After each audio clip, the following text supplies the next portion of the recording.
ధర్మస్థలం కర్ణాటకలో ఉన్న ఒక ఫేమస్ పిలిగ్రిమేజ్ సెంటర్. ఈ క్షేత్రం శ్రీ మంజునాథ స్వామి టెంపుల్కి చాలా ప్రసిద్ధి. నేత్రవతి నది తీరంలో వెస్టర్న్ ఘాట్స్ సీనిక్ బ్యూటీ మధ్యలో ఉన్న ఈ టెంపుల్ ప్రతిరోజు వాయిద్యాల డివోర్స్తో కిరిక్కిపోయేది. కానీ ఈ స్పిరిచువల్ ప్లేస్లో రీసెంట్గా జరిగిన ఒక షాకింగ్ ఇన్సిడెంట్ దేశం మొత్తం సెన్సేషన్ క్రియేట్ చేసింది. ఒక ఫార్మర్ శానిటేషన్ వర్కర్ 1995 నుంచి 2014 వరకు టెంపుల్ అడ్మినిస్ట్రేషన్ ఆర్డర్స్ మీద 1000 మంది మహిళల చిన్నపిల్లల మృతదేహాలను సీక్రెట్గా పూడ్చిపెట్టాను అని చెప్పాడు. ఈ అలిగేషన్స్ నాట్ జస్ట్ ధర్మస్థల, కానీ కర్ణాటక మొత్తం దేశంలో కూడా ఘోరమైన డిస్కషన్ టాపిక్ అయింది. ఈ వీడియోలో మీకు అర్థమయ్యేలా నీట్గా క్లియర్గా ఫస్ట్ నుంచి అసలు ఏం జరిగింది అనేది మీకు అర్థమయ్యేలా చెప్తాను. ఈ వీడియోని ఎండ్ వరకు చూడండి. ఇక లేట్ చేయకుండా స్టార్ట్ చేద్దామా. ఒక 50 year old sanitation worker Dharmasthala police స్టేషన్లో కంప్లైంట్ ఫైల్ చేశాడు. అతను టెంపుల్లో 1995 నుంచి 2014 వరకు శానిటేషన్ వర్కర్గా పనిచేశాడు. అతనికి టెంపుల్ సూపర్వైజర్స్ నుంచి ఆర్డర్స్ వచ్చాయి. నేత్రవతి నది తీరంలో వచ్చిన మృతదేహాలను పూడ్చమని. వాళ్ళు చెప్పిన మాట వినకపోతే తనని చంపేస్తామని థ్రెటన్ చేశారు అని చెప్పాడు. ఈ మృతదేహాలు చాలా వరకు మహిళలు, చిన్నపిల్లలు, వాటిలో కొన్ని సెక్సువల్ అసాల్ట్కి గురయ్యాయి అని అతను చెప్పాడు. ఈ బాడీస్లో కొన్ని బట్టలు లేకుండా వైలెన్స్, స్ట్రాంగులేషన్ మార్క్స్తో ఉన్నాయి అని చెప్పాడు. అతను ఈ బాడీస్ని పూడ్చడం కోసం కొన్ని సమయాల్లో డీజిల్ వాడటానికి కూడా ఫోర్స్ చేశారు అని చెప్పాడు.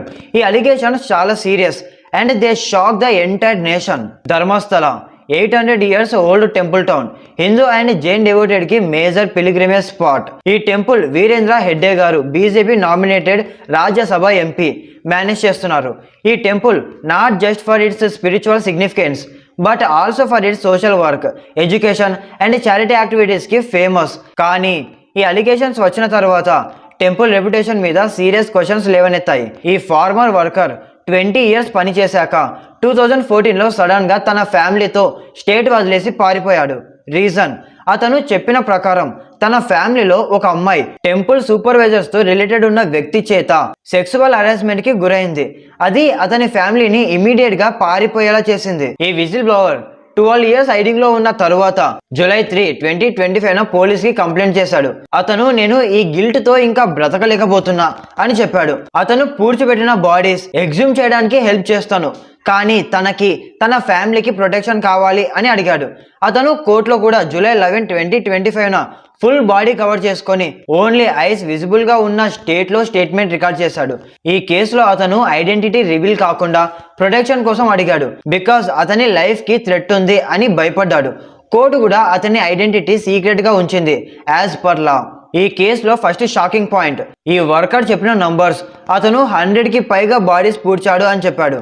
వాటిలో చాలా వరకు ఉమెన్, గర్ల్స్, డెస్టిట్యూట్ మెన్ కూడా ఉన్నారు. కొన్ని బాడీస్ని నేత్రావతి రివర్ తీరంలో సాఫ్ట్ సాయిల్లో పూడ్చారు so that they decompose quickly. కొన్ని బాడీస్ని డీజిల్తో కాల్చారు సో వాటిని ఎవరు కనిపెట్టలేరు అని.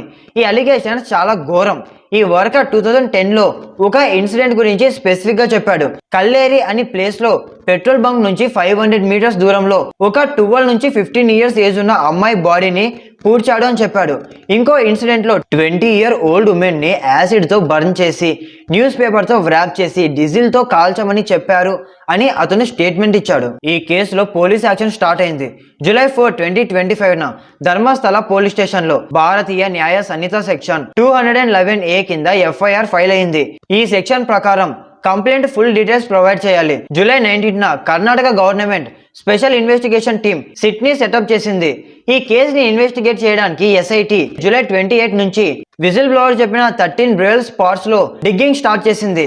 ఫస్ట్ లైవ్ స్పాట్స్ లో unfortunately no skeletal remains found. కానీ July 31 6th స్పాట్ లో నేత్రావతి రివర్ తీరంలో ఫారెస్ట్ ఏరియాలో పార్షియల్ స్కెలిటల్ రిమైన్స్ లభించాయి.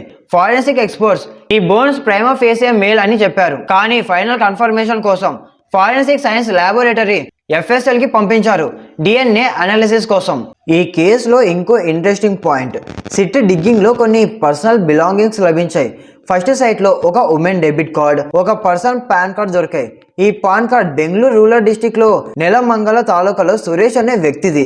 సిట్ సురేష్ ఫ్యామిలీని ట్రాక్ చేసి వాళ్ళ ఫాదర్ తో మాట్లాడారు. సురేష్ మార్చ్ 2025లో జాండీస్ తో చనిపోయాడు అండ్ హిస్ లాస్ట్ రైట్స్ వాళ్ళ నేటివ్ విలేజ్ లో జరిగాయి అని కన్ఫర్మ్ అయింది. సో ఈ పాన్ కార్డ్ కేసుతో రిలేటెడ్ ఏమిటో క్లియర్ గా తెలియలేదు. ఈ allegations not just temple administration మీద బట్ ఆల్సో లోకల్ అథారిటీస్ మీద కూడా సీరియస్ డౌట్స్ లేవనెత్తేలా చేసింది. కంప్లైనెంట్ లాయర్ ఓజస్వి గౌడ పోలీసులు ఇనిషియల్ గా స్లోగా రియాక్ట్ అయ్యారు అని చెప్పాడు. చాలా మంది activist, families of missing persons, especially women ఈ కేసుని రీఓపెన్ చేయాలి అని డిమాండ్ చేస్తున్నారు. For example Sujata and MBBS student Ananya Bhat mother 2003లో తన డాటర్ ధర్మస్థలలో మిస్సింగ్ అయ్యింది అని కంప్లైంట్ చేసింది. ఇప్పుడు ఈ న్యూ అలిగేషన్స్తో తన డాటర్ కేసుని కూడా రీఓపెన్ చేయాలి అని అడుగుతోంది. ఈ కేసు సోషల్ మీడియాలో కూడా వైరల్ అయ్యింది. చాలా మంది నెటిజన్స్ ఈ ఇష్యూని నేషనల్ లెవెల్లో డిస్కస్ చేస్తున్నారు. Al Jazeera, the Hindu, India today లాంటి మేజర్ న్యూస్ అవుట్లెట్స్ ఈ కేసుని కవర్ చేశాయి. సోషల్ మీడియాలో కూడా Asianet news, SN, AJ English లాంటి అకౌంట్స్ ఈ కేసు గురించి పోస్టులు చేశారు. ఈ కేసు not just criminal investigation but also caste dynamics, power structure గురించి క్వశ్చన్స్ రైజ్ చేసింది. ఈ ఫస్ట్ పార్ట్ లో case background, complainant allegations, initial police actions గురించి చెప్పాను. నెక్స్ట్ పార్ట్ లో SIT investigation progress, public reactions, temple administration response and case implications గురించి detail గా చెప్తాను. ఇంకా ఎవరైనా మన ఛానల్ ని సబ్స్క్రైబ్ చేసుకోకపోయి ఉంటే వెంటనే చేసుకోండి. ఇంకా నేను ఉంటాను. Bye bye.